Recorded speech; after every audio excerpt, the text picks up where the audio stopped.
প্রবাসীরা মানুষ না। প্রবাসীরা আসলে কি রে ভাই?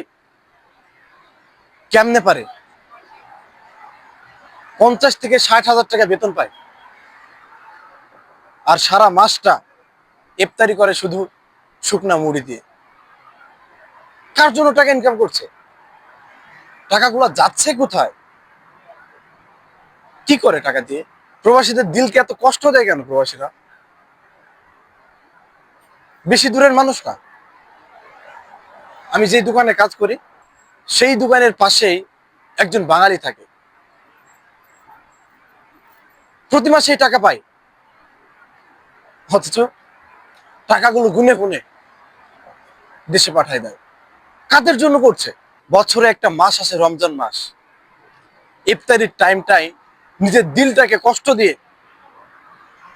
পরিবারকে টাকা দিচ্ছে, হাসতে হাসতে টাকা দিচ্ছে শপিং করার জন্য, নিজের বউকে দিচ্ছে, ছেলে সন্তানদের দিচ্ছে।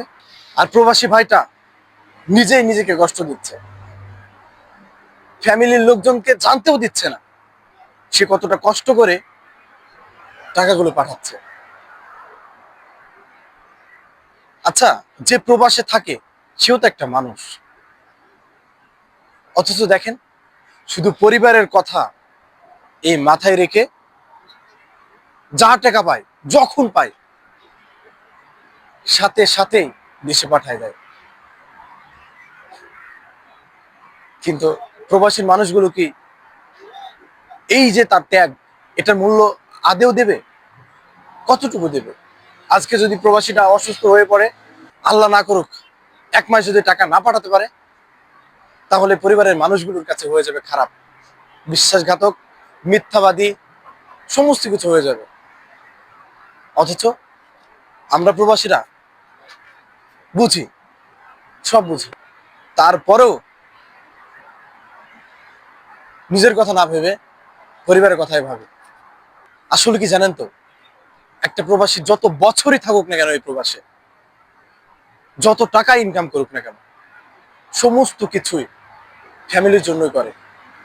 এতটুকু চাওয়া, দয়া করে সেই টাকার মেশিনটাকে এতটুকু পরিমাণ ভালোবাসা দিয়ে একটু খোঁজ খবর রাখেন।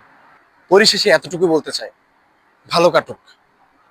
আমার মতো যারা প্রবাসী আছে, যারা দিনরাত পরিশ্রম করে মাথার ঘাম পায়ে ফেলে ফ্যামিলির কাছে টাকা পাঠাচ্ছে, ভালোবাসা পাক ফ্যামিলির কাছ থেকে। ভালো থাকুক।